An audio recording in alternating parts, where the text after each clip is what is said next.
gitu ya. Gua enggak sih, tapi mungkin gua salah gitu. Gua kan 2,5 di sini banyak yang anaknya lebih gede. Itu udah mau bisa.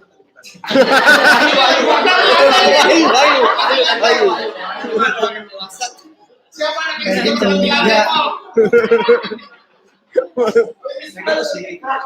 Apa memang cara membesarkan anak tuh udah berubah seiring berubahnya teknologi gitu? Atau gimana? Apa memang kayak transaksi perbankan gitu? Jadi IT itu jadi driven gitu, bukan supporting lagi gitu. Masuk untuk membesarkan anak. Kayak gitu sih. Terus yang kedua buat Pak Ir. Goceng. Sama sih sebenarnya sama Radit. Maksud gua kayak ya ketakar lah gitu sama gue, cuman gue juga kaget gitu, tahu-tahu dia cabut terus bisnis gitu. Yang kepikiran di gue adalah klinik gigi, ya udahlah ya Pak Sandra gitu, dia nggak mungkin buka klinik cuci rambut atau tidak ada jadi laki gue dong. Maksud gue Sandra itu bukan dokter gigi, lu gimana cara measure bisnis apa yang lu terapkan gitu. Maksud gue ya lu bisa cerita apa aja, cuman di mata gue tetap ya udah sih lu gigi karena Sandra gitu maksud gue. Lu nggak mungkin nyobain kayak klinik manikur pedikur gitu karena Sandra ya ada di situ gitu sih. Sip aja, terima kasih. Iya. Oke, makasih Mat. Gua agak kesulitan menghitungkan pertanyaan lo apa, mudah-mudahan. Iya, karena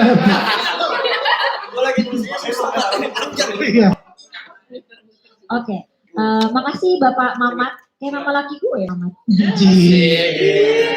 Goceng Mat. Nah, pesanan saya. Apa? Ya, kalau ada yang mau diterbalan. Jadi sebenarnya memang itu menjadi tantangan semua orang tua di setiap zaman sih kalau menurut gue. Mungkin pada saat dulu, gue lupa generasi-generasi kayak mungkin generasi orang tua kita menghadapi generasi kita nih yang di 90-an ini juga mungkin memiliki tantangan yang sama sebenarnya, yang kita nggak tahu itu apa gitu kan. Apalagi kan kita masa-masa transisi yang tadinya nggak ada gadget jadi gadget, dari laser disc dan bla bla bla bla gitu. Kita kan juga angkatan millennials awal yang menyaksikan semua proses perubahannya gitu. Pada saat itu mungkin di poin itu bokap lo juga mungkin merasakan hal yang sama, gimana ya gue bisa nge-treat anak gue, karena mungkin dulunya dia seperti itu. Pasti kan kita semua memiliki pertanyaan yang sama.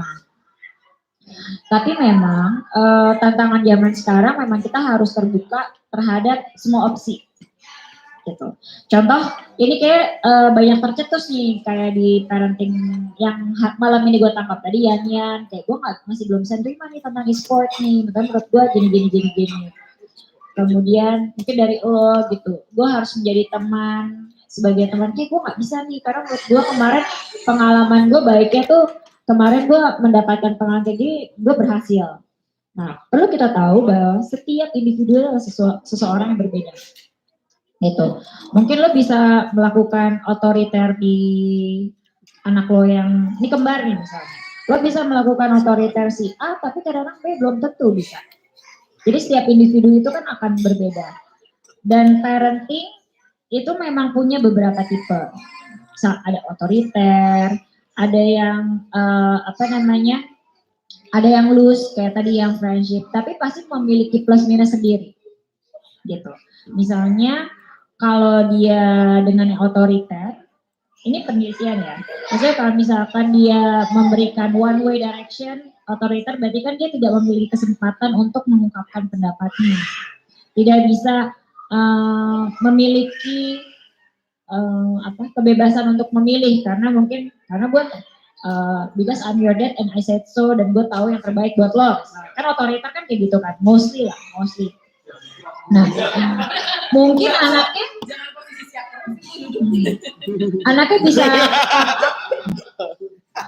anaknya bisa come up berhasil gitu ya, dengan seperti Mamat gitu ya, berhasil gitu. Tapi biasanya memang anak-anak yang dibesarkan dengan lingkungan otoriter mereka tidak memiliki kemampuan untuk mengambil keputusan biasanya, mostly in general.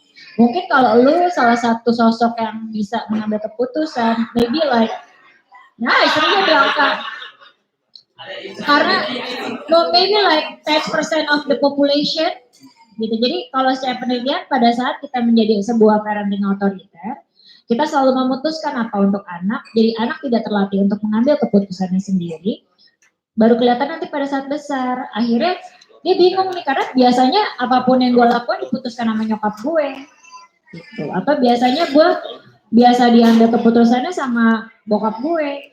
Jadi pada saat dia sudah besar, dia mengalami kesulitan mengambil keputusan. Contoh seperti itu. Kemudian, tapi kalau kita berteman, benar-benar orang tua menjadi teman, itu juga menjadi susah karena dia tidak terbiasa dengan aturan. Gitu. Jadi misalkan, ya udah lo mau apa? Gue kan teman lo. Gue maunya main capoeira setiap hari. Oke, boleh. Gitu. Padahal sebenarnya nggak bisa dilakukan itu karena kan lo harus ada belajar, ada ekstrakurikuler di sekolah yang lo harus lakukan. Atau lo memiliki harus ada kegiatan lain supaya teman lo menjadi plural, lebih banyak gitu. Nanti biasanya kalau secara pribadi bilangnya pada saat anak yang terlalu dibebaskan, pada saat gede dia jadi tidak terbiasa dengan aturan, which is jadi apa? Jadi preman gitu. Ya contoh. Tapi makanya itu menjadi plus minus ya, maksudnya mungkin buat lo otoriter oke ya, it's fine karena memang semua orang memiliki pengalaman hidup pasti yang berbeda-beda. Tapi perlu tahu bahwa dengan lo mengambil keputusan itu, lo akan bisa mendapatkan resiko anak lo seperti apa. Gitu. Jadi apakah lo itu mau, itu kita balik lagi ke pertanyaan lo mau nggak gitu. Memang idealnya adalah kita memberikan kebebasan anak untuk memilih, dalam artian lo otoriter boleh nih, jadi dia tengah-tengah nih antara si permisif yang nggak punya aturan sama si otoriter, namanya otoritatif. Jadi oke, gue mau anak gue, menurut gue yang terbaik adalah sekolahnya, lesnya adalah misalkan kumon sama bahasa Inggris gitu. Tapi sebenarnya kan dia ada pilihan yang lokasi secara otoriter kan. Dia biarkan dia memilih sih menurut gue. Jadi itu terlatih juga untuk memberikan pilihan kepada anak. Jadi di satu sisi kita nggak bisa otoriter one way terus, dan sekarang zaman sekarang kayak tantangannya juga udah semakin tinggi di mana orang dikasih pilihan semakin banyak, informasi juga semakin besar. Anak juga harus belajar untuk mandiri mengambil keputusan sendiri, kemudian untuk menjalani resiko, yang kayak gitu tantangannya lagi gede banget sekarang. Gitu. Jadi isu-isunya menurut gua dan kita pribadi memang mau nggak mau kita harus belajar sih up to date. Gitu. Apalagi sekarang ini usia-usia anak kita masih SD. Gitu. Teenagers the hardest part, ya kebayang lah kita dulu 8, nggak pernah kerjanya cabut, kebayang nggak sih ya? Gua enggak dong. Aduh nggak pernah tuh Mel. Gua enggak Gua dong. sering. Betul. Nah maksudnya, jadi kalau di psikologi pun ya teman-teman gue para psikolog, itu kalau kita mau kasus remaja biasa, lo jadi nanganin gitu, karena emang sesusah itu gitu nanganin remaja. Jadi sekarang dari kecil kita udah otoriter, yang nggak apa-apa sih menurut gue, cuman itu resiko yang lo bisa, kira-kira lo misalkan anak lo tidak, misalkan tidak terlatih untuk mengaturkan, lo akan oke nggak dengan itu balik lagi ke resiko yang harus lo jalani gitu. Kira-kira jelas? Jadi Ya, nanti kalau misalkan ada yang mau ngerti Mat? Siap. Nah gitu. ya,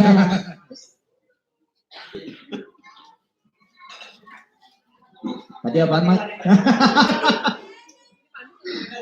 Oke, tadi yang kalau misalkan bukan klinik gigi gitu, apa ya? Oke, jadi gue ceritanya tuh, gue pernah memulai beberapa bisnis dan ada yang cukup berhasil, yang kayak sama Bedul, sama Yanyan, sama teman-teman yang dulu di Bandung kan pernah buka clothing. Alhamdulillah berhasil dulu ya Dul ya. Kita tutup. Iya, kaos berhasil dengan sukses. Terus gue pernah punya juga digital printing, gagal dengan sukses juga. Lalu punya stand burger, pernah punya, gagal dengan sukses. Gue menarik benang merah di antara 3 bisnis gue yang oke dan yang gagal. itu gue tidak punya orang kepercayaan buat running operasional. Nah, jadi di bisnis keempat ini gue tidak mau mengulangi kesalahan hal tersebut. Nah, orang yang paling gue percaya ya bini gue untuk running. Dulu gue udah nawarin banyak konsep, mau buka cuci mobil gak ada yang mau dia. Cuci mobil gak mau. Terus apa? Ya masa istri lu suruh cuci mobil? Itu dia. Sama jawabannya begitu. Terus buka sayur organik yuk. Gak mau lah, masa jaga sayur katanya. Yang direstuin cuma satu, klinik gigi. Ya bukalah gue klinik gigi. Alasan utamanya adalah itu. Gue belajar dari pengalaman sebelumnya bahwa gue perlu ada orang yang gue percaya incar 100% di operasional. Karena gue sambil kerja. Gak bisa gue full in time 100% di situ untuk jaga operasional. Nah, orang yang gue percaya waktu itu ya istri merestuinya hanya klinik gigi. Ya bukalah gue klinik gigi. Gitu, Mat. Mungkin bisa Di sini. Mamat mau buka les akpol. Oh. Luka lama bahaya loh. Oke. Ada lagi di belakang, ada yang mau nanya nggak?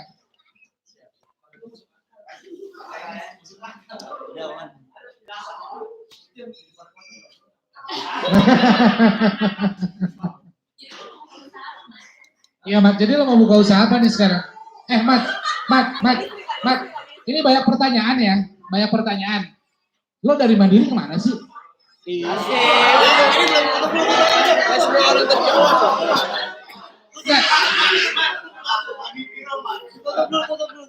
Tutup dulu. Nggak salah banyak yang nanya Mat. Keluhan Mandiri online itu kan nggak bisa lagi. Habis ini dari Benar tuh Dul, gue juga nanya itu Dul. iya, sekarang lo di mana sih? Tutup dulu.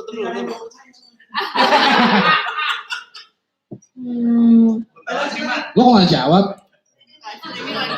Ini live streaming lagi. Iya. Classified kayak rahasia kerjaannya. Berarti lo bin dong.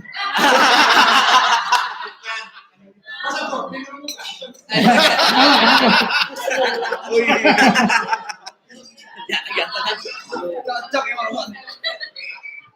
Iya. Sani. Iya. Oh iya, kita kan masih ada sebentar lagi, terus kita closing. Gue nawarin untuk satu pertanyaan terakhir sebelum bagi-bagi voucher siapa penanya terbaik. Ada yang mau nanya lagi?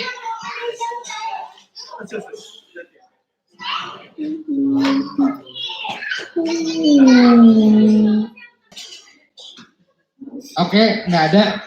Aman dulu. Aman ya? Aman. Aman semua. Nah, sekarang nih berembuk nih, bertiga. Kita ada 4 voucher. Siapa penanya terbaik, nanti lo kasih tahu ke gue, nanti akan gue bagiin vouchernya.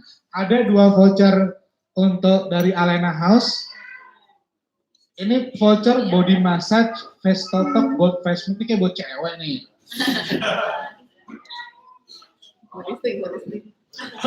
Itu loh voucher yang cabut 1 gratis 1 itu mana? Ya nih, Orange Dental House ada voucher treatment.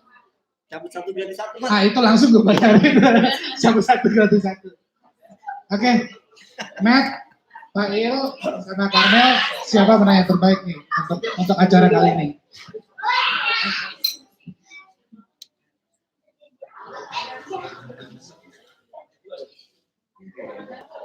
Amat lah, iya loh. Amat. Ya, gue boleh pilih berapa dong? Enggak, lo bertiga pilih 4. Oh, pilih Terserah siapa aja. Kan ini ada berapa penanya ya? Ada 6 ya kalau nggak salah tadi. Kapan lagi lu milih?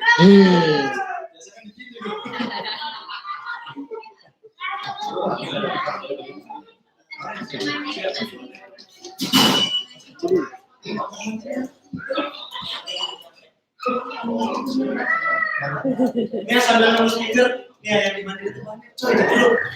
Ada Aning. Aning gue tanyain kabur. Ada apa dengan Mandiri? Aning itu pernah jadi Oh, dia tahu semuanya. Sama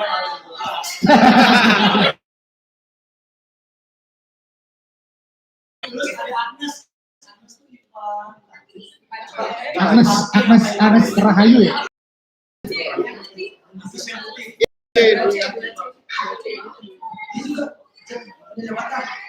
serius. Cuman yang ada mereka berdua. Jawab ini. Jadi lu maksudnya lu disuruh-suruh gitu sama mereka?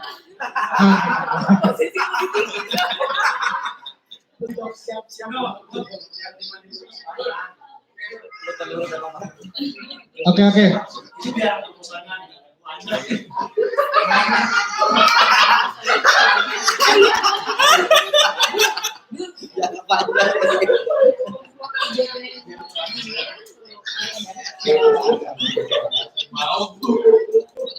Oke, atas pemilih dari speakers. Iya. Tadi siapa aja? Ipen, Kak Ade, Yan, sama Mamat. Oke. Mas, lo mau buat istri atau buat lo nih sekarang?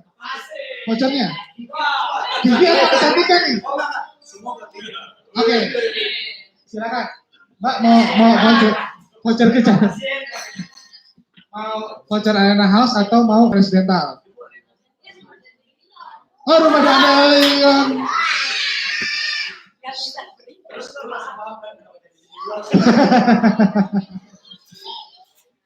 Ayo Mbak, pilih Mbak. Kalau nggak saya kasih yang lain.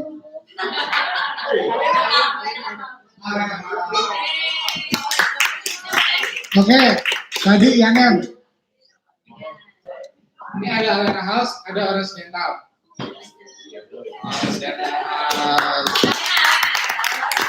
Kade, hah? Ini ada Alena, ada Rosidental. Terakhir siapa sih? Pen. Mamat itu dia ada sih, masa 2 kali?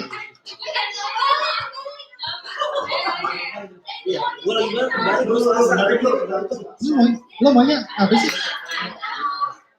Oh, udah keambil. Mau tukeran? Ya udah. Ambil ini. Yang terakhir Ipen. Ini mana Bang? Bagus ya? Iya. Oke. Sekarang ada kelas kita tadi yang mau datang nah. Coba lu maju sini.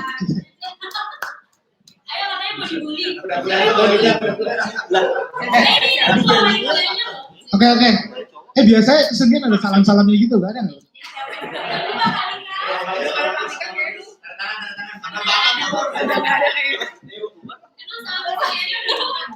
Salam kesenian.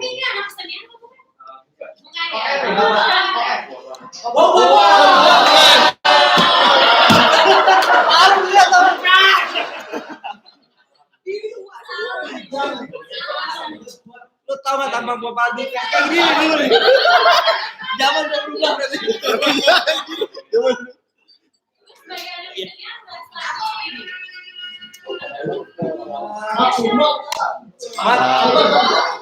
Malu mat.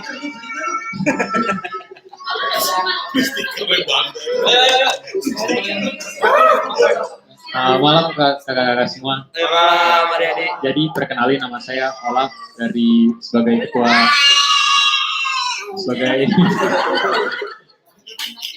ketua pelaksana dari 8 Championship 2019 atau biasa dikenal Lampion. Jadi kan mau ngejelasin singkat aja. Jadi Lampion itu adalah program kerja tahunan yang dilaksanain dari tanggal 26 Juli kemarin. Dibuka dengan bentuk kegiatannya ke talk show itu, mengundang pembicara-pembicara mengangkat tema lingkungan dan juga entrepreneurship, dan juga dilaksanakan lomba-lomba di bidang olahraga, paskibra, PMR, fotografi, dan juga e-sports atau game. Nah, karena udah berlangsung dari tanggal 26 Juli sampai 4 Agustus kemarin, acara terakhirnya, puncaknya adalah penutupannya nanti tanggal 17 Agustus, hari Sabtu minggu depan, yang akan berbentuk sebagai pemberian piala dan juga hadiah bagi para pemenang lombanya, dan akan diberiakan oleh artis-artis, dan kami ingin mengundang 5 artis rencananya.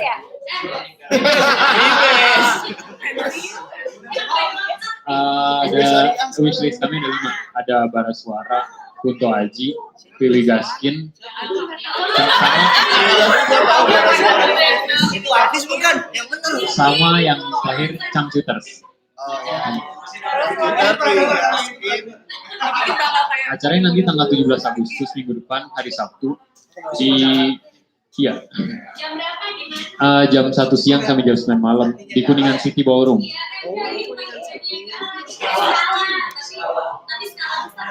Skala di skala.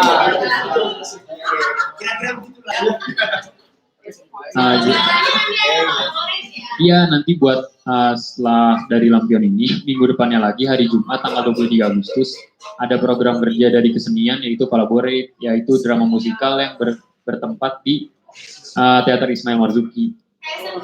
Ya. Buat pembelian kalau kakak sekalian mau beli tiket Lampion bisa dihubungi lewat aku, dan kalau misalnya emang tertarik buat ikut sponsorship ataupun donasi juga bisa transfer ke rekening yang ada di proposal yang saya bawa berikut ini. Pasti punya flyer kan, atau bisa kirim aja ke Kak Ade, nanti saya posting ya. Siap. Ya. Siap. Oke, nggak apa-apa Kak. Mungkin segitu aja. Ada yang mau nanya dari bisa nanti buka lagi. Ya, buka pre-order lagi. Di internal doang sih paling kalau jualan kayak gitu. So far kurang sekitar 70 sampai 80 sih Kak. Di depan. Kurangnya berapa? 70 sampai 80 juta. Kurang Berapa juta? Dari 70 sampai 80 sih. kalau nggak 70 sampai 80 doang.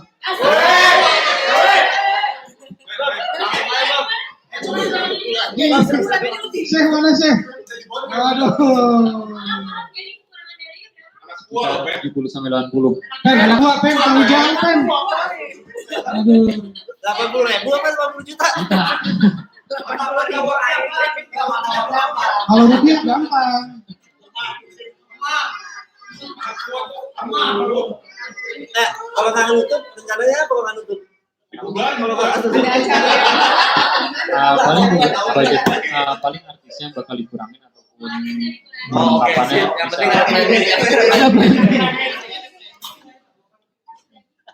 kakak sekalian mau lihat proposalnya. oh ya, santai aja. Ayo, taruh aja, taruh aja. Yang jualan. Ya. Langsung aja kayak Oke, ada lagi yang mau disampaikan? Oke. yang berubah. Ini senior lo nih 3 nih, lo minta sama dia nih. Ini anak kuat nih. Tapi saran gue minta sama yang proven.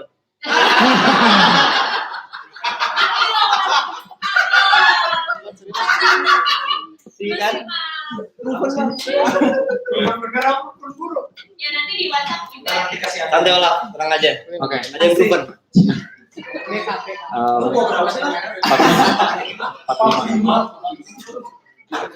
Anjir gua banget kita.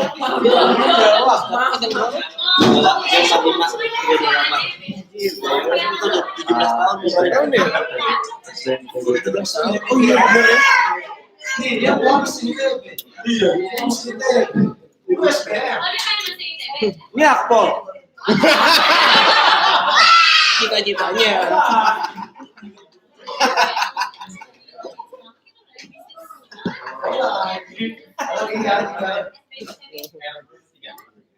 Oke, thank you banget. Mungkin dari saya itu aja. Kalau misalnya ada yang mau bertanya bisa hubungin lewat WA aku aja. Nomor ada. Sekian dari saya. Salam.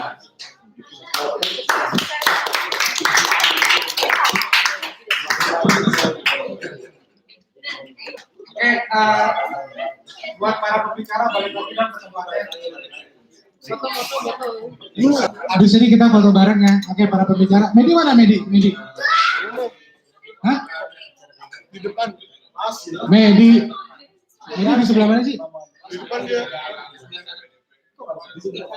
Iya bentar, sih dia.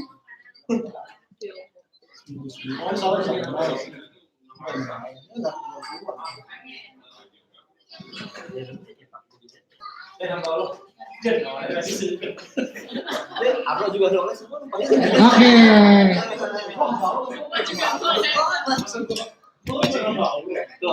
Kasih aja lah beneran lah. Oke, ini ada kita, halo teman-teman. Ini kita mau penutupan.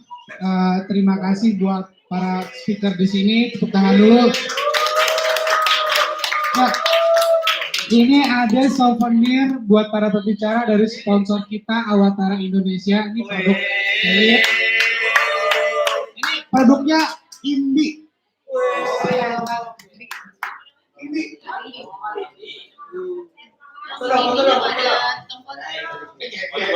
Kasih sertifikat. Mas. Gelap di situ.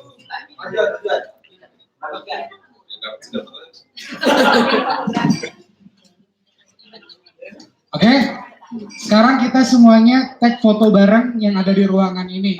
Ayo, tolong diaturin dong, Yan, gimana Yan? Mas, mau di sini, di sana atau di mana?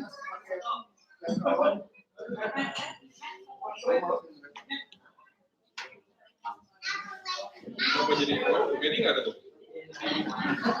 Lempar aja di apa ya?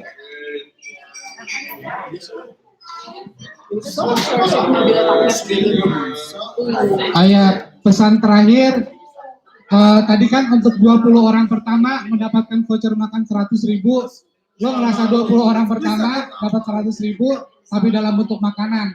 Kalau lo lebih dari itu merasa lo kumpulin duit ke Nuri ya. Yan, foto di mana Yan? Yan, mau foto di mana Yan? Nas, mau foto di mana?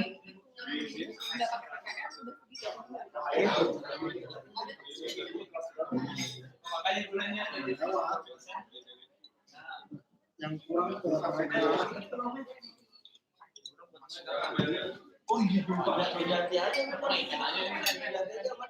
Ganti sama lo masukin fotonya. Ganti aja malu ngapain lu gak kenal dong.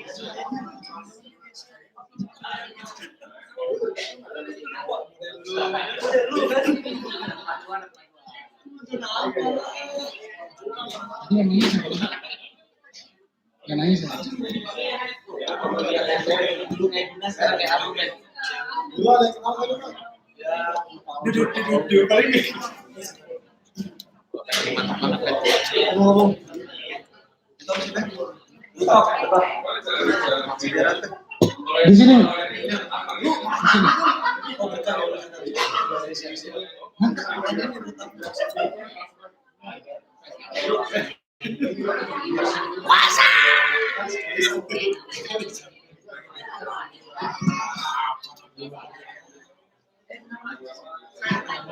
Oh ya, ini ada buku dari Medi, bakal gue bagi-bagiin. Yang pertama buat yang udah sharing pengalaman, buat temannya, buat kasih kerja.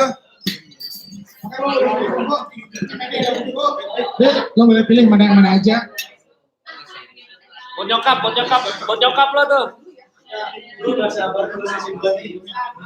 Oke, siapa lagi yang mau buku? Halo.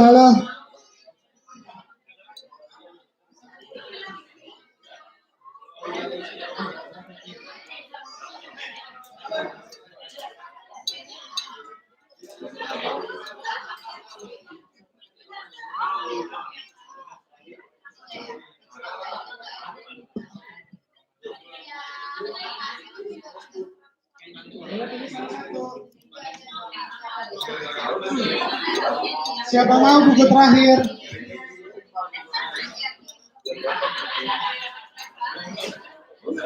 Ayo sebelah mana?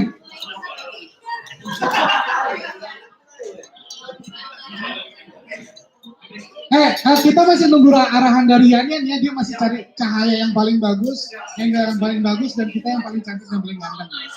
Susah ini.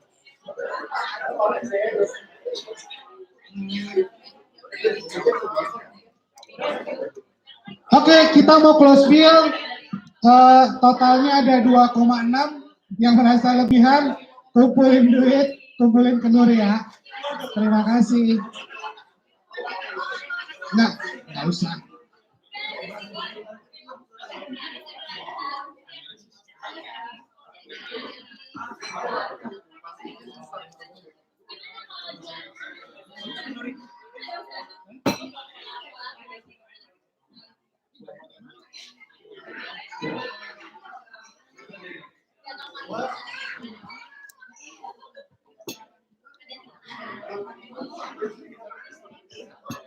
Yang di meja minta izin, fotografer maunya mejanya digeser. Kemana ya? Oh, yang paling bagus kita berdiri di sini.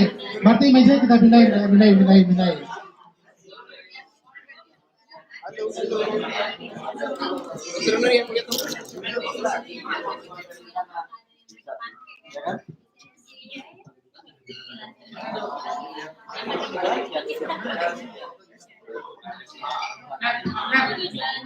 Tarik ke sini. Satu juga tambah ini ya. Ini berapa? Oh, 2 ya. Karena minum sama kan. Oh, Gimana nih jadinya? Kali minum dia? udah dioper sih. 36 ya. Oh, jangan. Gimana jadinya?